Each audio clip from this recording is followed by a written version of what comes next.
So she graduated with a bachelor's degree in public administration from the University of the Philippines. She got her master's degree in international affairs focused on economic development from Columbia University, and is also a fellow in the Fletcher School Leadership Program for Financial Inclusion at Tufts University. Likewise, she is active in global discussions on financial inclusion as a member of the relevant working groups in the G20 Global Partnership for Financial Inclusion, Alliance for Financial Inclusion, Islamic Financial Services Board, and the FinTech Group of the UN Secretary General's Special Advocate. And currently, she is the head of the Principal Advocacy Office of the Bangko Sentral for Financial Inclusion, Financial Education, and Consumer Protection. Join me in welcoming up on stage Managing Director for the Center of Learning and Inclusion Advocacy of the BSP, Ms. Pia Bernadette Roman-Tayag.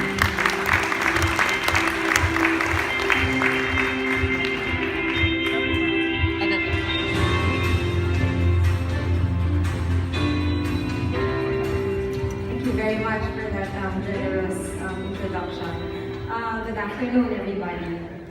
Good afternoon. Mr. John Henry was saying, I think the party in the other room is having more fun than we are. But I think our discussions should really be more uplifting in the sense that this is really something that is good for our economy, for our country, and for the people.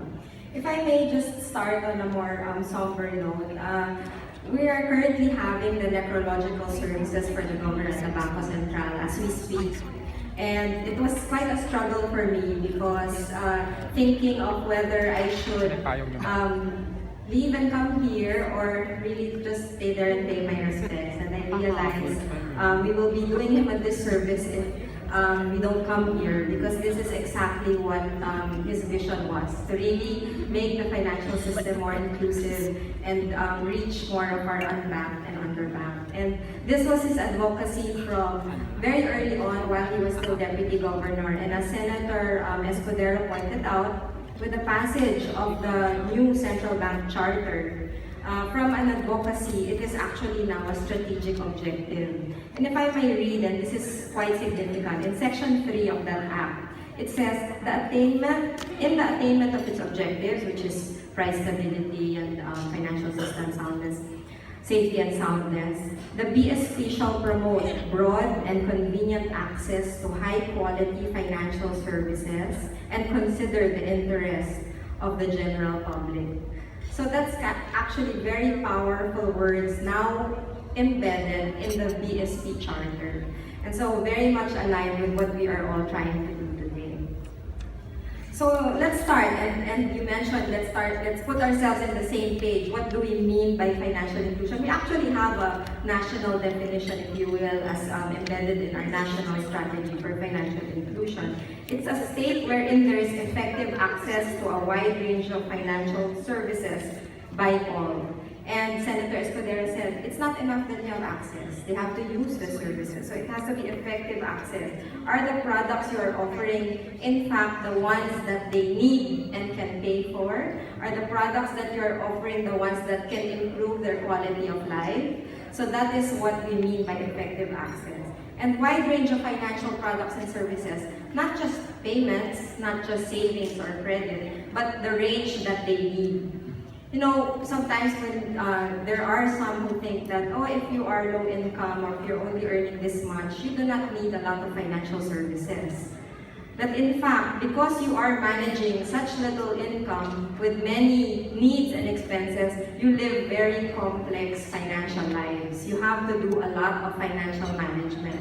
And if you have financial services from the formal system that will help you manage your finances in a cost-effective manner, then you will be able to really benefit from them. So it's all those services, and of course for our unbanked and unserved.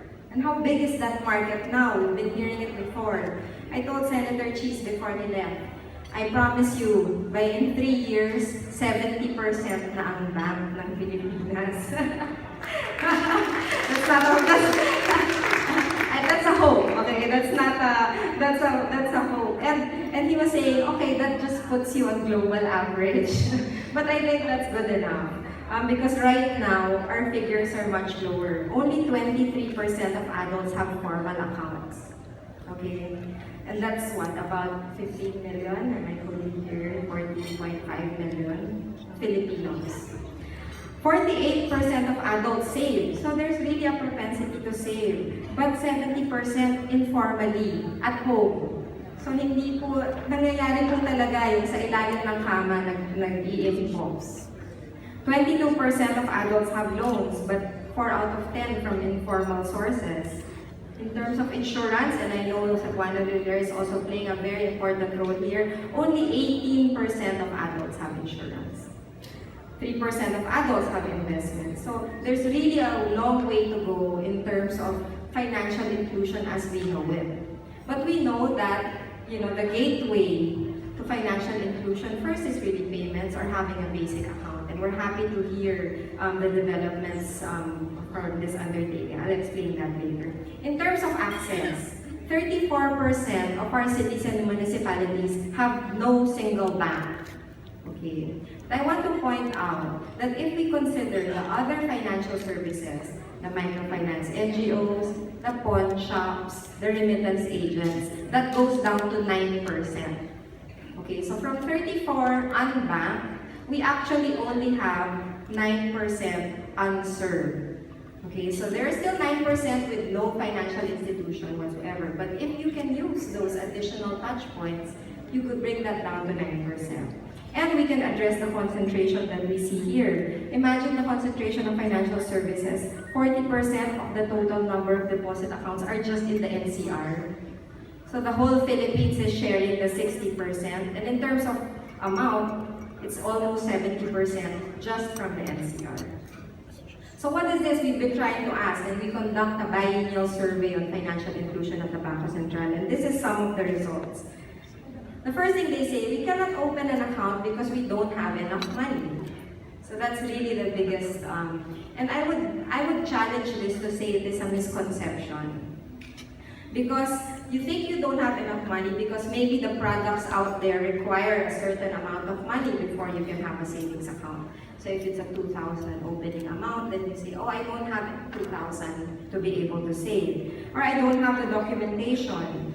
I don't have enough knowledge, awareness, and the perception of the lack of need for savings account. So this is also tied to what Dr. Ang was saying and about financial literacy, knowing how to manage and how you can benefit from financial services. I think from the survey you saw, there was a perception of sufficiency in financial knowledge. But in fact, in the Philippines, out of the 7 financial literacy questions, I think only the Philippines on average can only answer about 3 correctly. Okay, and very small percentage of the population that can answer all 7 questions correctly. Okay, so I don't want to paint a gloom and doom picture because in fact, what this points out is really an opportunity. And I'd like to tie this up with opportunities in digital. So we heard it before. We're a very young population, we're in a demographic sweet spot. Only 23 is the median age of all Filipinos. 6 out of 10 without a bank actually have a mobile phone. Smartphone penetration is high and increasing rapidly. I recall this was, very low just about 2 years ago. Of course, we're the social media capital of the world now, after being the text capital of the world. And so much opportunity in payments. Because 9 out of 10 adults pay.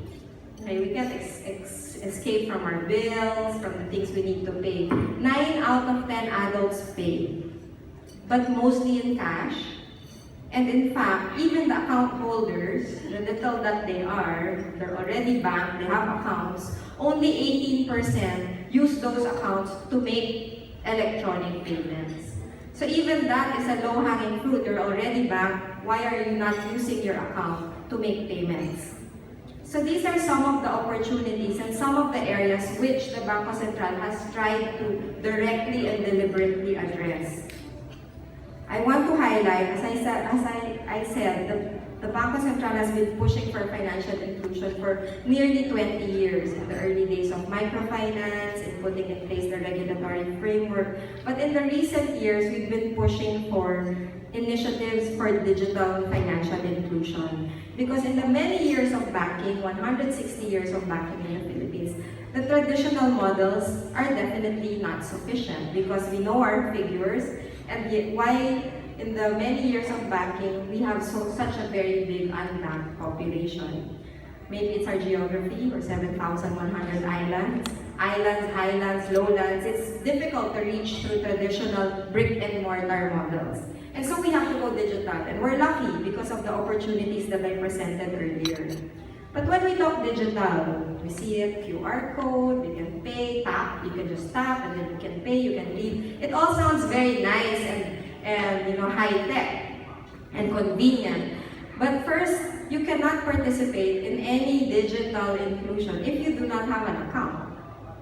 First, you need an account where you can store value, you can transfer and receive value. So all these digital payments that we're talking about, you cannot participate in it without an account. And we saw the figures, only 23% of adults have an account. Okay, so how do we now get that account? The Bangko Sentral is pushing to democratize access to that account. How? By addressing all the reasons I pointed to earlier.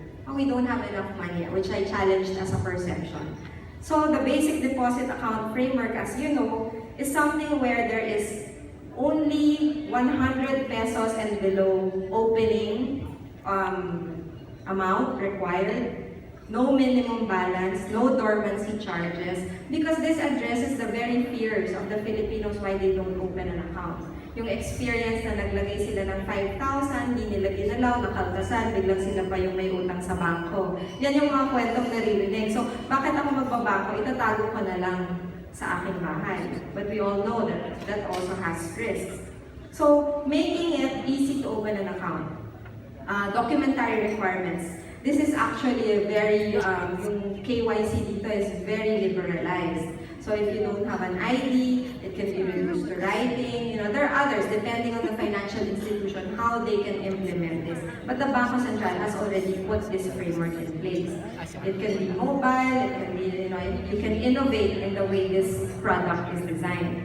Okay, so now let's say we have that instrument where we can open the gateway to having an account. Where do they go? Okay.